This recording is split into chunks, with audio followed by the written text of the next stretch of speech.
What's going on, guys?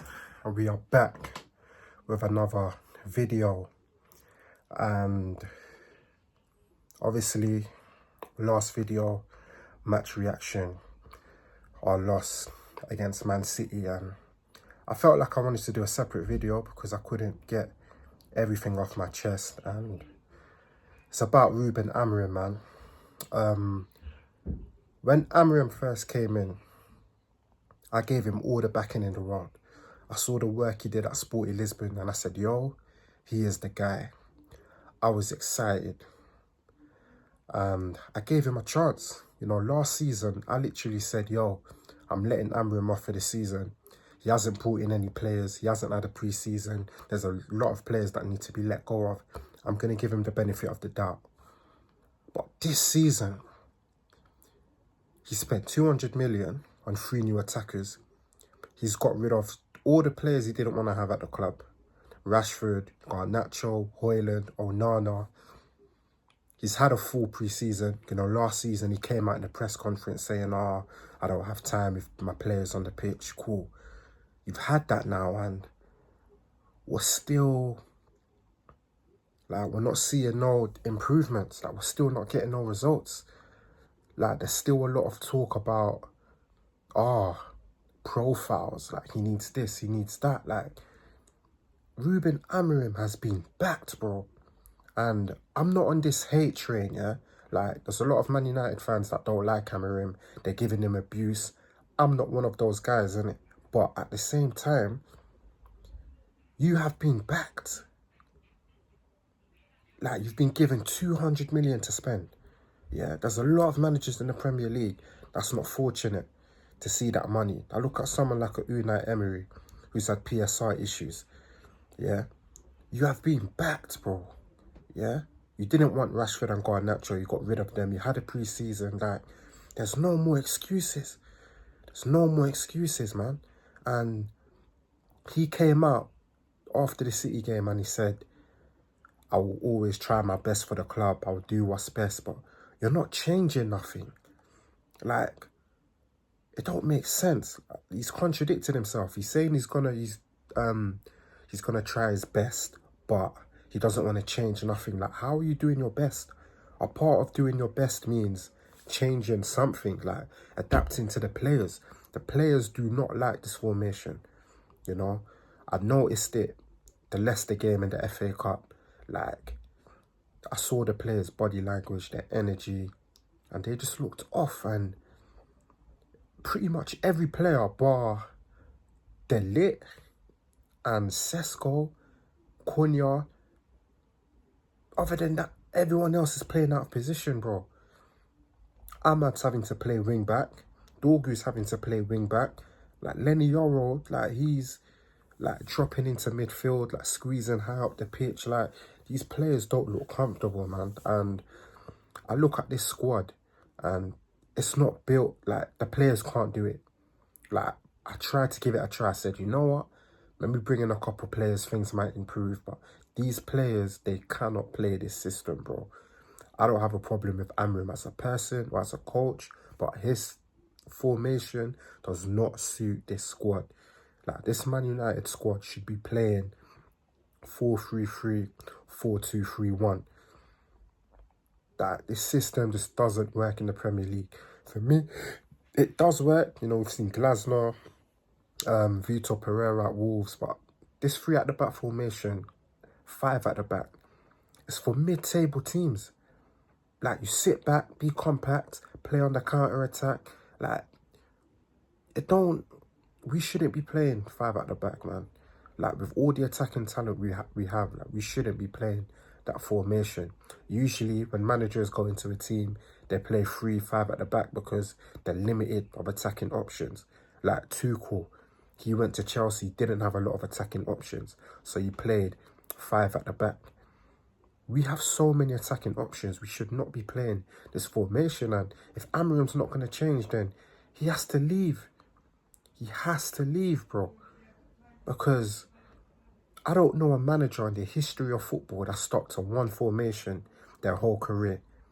Inzaghi, he was at Inter Milan, bro. played 5 at the back, and it brought him loads of success. 2 Champions League finals, league title, went to Saudi Arabia, Al Hilal, and he's playing 4-2-3-1. Why? Because he needed to adapt to the players. He probably thinks, yo, these players can't play my 5 at the back system. Let me play a system that suits them.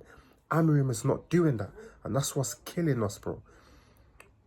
If we was playing 4 at the back, we would be getting a lot more results because it's a basic formation, man.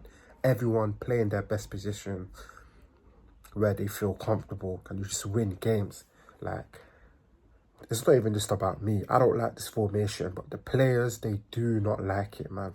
There's loads of leaks coming out today saying Bruno isn't happy playing in midfield. And he shouldn't be, because playing in that midfield, you have to do a lot. Like Bruno, he wants to be like in the opposition's box. He wants to be that way, like creating, scoring goals. Like, he doesn't want to be doing defensive work. A lot of Man United fans are criticising him for his performance, but he can't play that position, bro. He can't. Like, you've got a 2 in midfield and you're playing against Foden, Bernardo Silva, Reinders, Rodri. Suicide, man. And like I said, I like Ruben Amorim. I don't have the same, like, energy towards him like I did with Ten Hag, because Amorim, okay, he hasn't got the results, but he's built a good team, innit? Like, I believe his sole purpose at Man United was to come in, yeah, identify all the problems, all the players that needed to get let go of, change the culture, bring in better players. He's done that. He was never going to be the guy to get to win us trophies. He was never going to be the long-term manager. His purpose was to rebuild the team. He's done that. Now the next manager needs to come in and take over, because I don't see it getting better. And it's so sad, because I had high hopes for Amorim. I went to war for this guy. I was getting killed on Twitter. Why are you backing Amorim? Why are you backing Amorim? I gave him all the benefit of the doubt. But at the same time, I wasn't blind. I knew. I said, yo, I'm going to let Amorim off this season, but next season, I'm not letting you off. And yeah, he can't be Man United manager no more. He has to leave. He has to leave, man. Like, 8 wins in 31 games. That is dark, man. That is dark. Still can't win back-to-back games. And yeah, man, Amorim has to go. Like, it's not going to get better. Like, the players are never going to be able to adapt to this system, because this system, it relies on specialists. We don't have the specialists to play that system. So Amorim's got to go, man. Like, he served his purpose. Like, I'll be grateful to him for rebuilding the team, you know, changing the standards at the club. But right now, this team that we have, this is one of the best Man United squads I've seen in years. This squad is good enough to get top 5, top 6. And Amorim is not the guy to help us to get that. So he has to go, man. He has to go, and I'm not going to change my mind, because let's say, for example, we do finish top 6. It's not going to be sustainable, bro. Like, this 3-5 at the back system, it don't last long. Like, Alonso did it for 1 season at Leverkusen. Tuchel did it for 1 season at Chelsea. Who else? Inzaghi did that at Inter Milan. It's not sustainable, man. It's not a formation that you can play for like 5-7 years. Maybe the smaller clubs, yes. But for the players that we have, the talent we have, we should not be playing this formation. And for that reason, Amorim has to go, man. He has to go. Like, you can't be saying you want what's best for the club, but you're not adapting to the players. Like, you can see they can't play this formation. Like, change it. So, yeah, man. I just can't wait to see my team go back to back 4. And I'm a big fan of Iraola at Bournemouth. Last season, I was calling Iraola overrated, because I thought he benefited from the Brentford culture, because we've seen other managers go there and play good attacking football, from Eddie Howe to Gary O'Neill to Scott Parker. So I was thinking, Iraola, he's copying the same model, but he's lost 5 of his starters. He's lost Kepa, Zibiani, Hoyson, Kerkez, Ouattara, and he's still got Bournemouth playing at a good level. That's signs of a proper coach. He hasn't spent a lot of money at Bournemouth as well. You know, he's got a track record of improving so many players. You know, Dominic Solanke, forgotten man. Yeah, people were calling him a failed wonder kid. Got the best out of him. You know, Lewis Cook in midfield, Ryan Christie, Tavernier, Semenyo. He's improved so many players, and that's signs of a good coach, man. And the next Man United manager, I would like it to be him. Definitely. He's Premier League proven as well. He's shown that he can manage in the Premier League.